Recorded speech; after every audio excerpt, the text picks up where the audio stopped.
പല വിവാദങ്ങളും കുറ്റപ്പെടുത്തലുകളും ഉണ്ടായെങ്കിലും ഓരോ ദിവസവും ആരാധകർ കൂടി വരുന്ന ജോഡികളാണ് ദിയ കൃഷ്ണയും അശ്വിൻ ഗണേഷും. വീട്ടുകാരെ അറിയിക്കാതെ എൻഗേജ്ഡ് ആയതും 28 വയസ്സായ ചേച്ചി അഹാനയ്ക്ക് മുൻപേ വിവാഹം കഴിക്കാൻ ഒരുങ്ങുന്നതും എല്ലാം സോഷ്യൽ മീഡിയയിൽ ചർച്ചയായിരുന്നു. ഈ ചിങ്ങത്തിലാണ് ദിയയുടെയും അശ്വിൻ്റെയും വിവാഹം. വിവാഹത്തിൻ്റെ ഒരുക്കങ്ങൾ ഇപ്പോഴേ തുടങ്ങിക്കഴിഞ്ഞു. പെർഫെക്റ്റ് ഷേപ്പിനായി രണ്ടാളും ജിമ്മിൽ പോകാൻ തുടങ്ങി. ദിയ ജിം ഇടയ്ക്കൊക്കെ മുടക്കാറുണ്ടെങ്കിലും അശ്വിൻ കൃത്യമായി പോകുന്നുണ്ട്. ദിയയുടെ ഫേവററ്റ് ബുട്ടീക്കായ തിരുവനന്തപുരം പ്ലാമോടുള്ള ശാന്തിനിയാണ് വിവാഹ വസ്ത്രങ്ങൾ ഒരുക്കുന്നത്.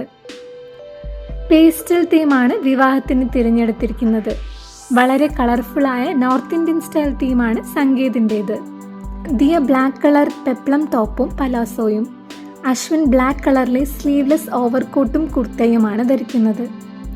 ഹൽദിക്ക് ഒരു വെറൈറ്റിക്ക് വേണ്ടി ബാക്കിയെല്ലാവരും മഞ്ഞ വസ്ത്രങ്ങളും, എന്നാൽ അശ്വിനും ദിയയും വെള്ള വസ്ത്രങ്ങളും പിങ്ക് ഓറഞ്ച് നിറങ്ങളിലുള്ള ഷോളുമാണ് ധരിക്കാൻ ഉദ്ദേശിക്കുന്നത്. അശ്വിൻ്റെ കുടുംബകോവിലിലെ ദേവിക്ക് സമർപ്പിക്കാനുള്ള പട്ടുസാരിയും വിവാഹത്തിന് അശ്വിൻ്റെ ബന്ധുക്കൾക്ക് കൊടുക്കാനുള്ള സാരികളും കഴിഞ്ഞ ആഴ്ച തിരുവനന്തപുരം ജയലക്ഷ്മിയിൽ പോയി വാങ്ങിയിരുന്നു. ദിയയും അശ്വിനും തമിഴ്നാടുള്ള അശ്വിൻ്റെ കുടുംബക്ഷേത്രത്തിലും കുമാരകോവിലിലും അശ്വിൻ്റെ അച്ഛനമ്മമാരോടൊപ്പം പോയി. കുടുംബക്ഷേത്രത്തിൽ സാരി നടക്കി വയ്ക്കുകയും താലി പൂജിച്ച് വാങ്ങുകയും ചെയ്തു. പച്ചയും പർപ്പിളും ധാവണിയിൽ അതിസുന്ദരിയായിരുന്നു ദിയ.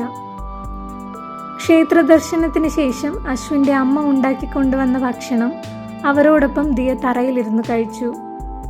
ഇത്രയും സ്നേഹമുള്ള നിഷ്കളങ്കമായ ഒരു കുടുംബത്തെ കിട്ടിയതിൽ ദിയ ഭാഗ്യവതിയാണെന്നും ഈ സന്തോഷം എന്നും നിലനിൽക്കട്ടെ എന്നും, വൈഷ്ണവിനൊപ്പം ഉണ്ടായിരുന്നതിനേക്കാൾ സന്തോഷത്തിലാണ് ദിയ ഇപ്പോൾ, അതാണ് യഥാർത്ഥ സ്നേഹത്തിൻ്റെ ശക്തിയെന്നും ആരാധകർ പറയുന്നു.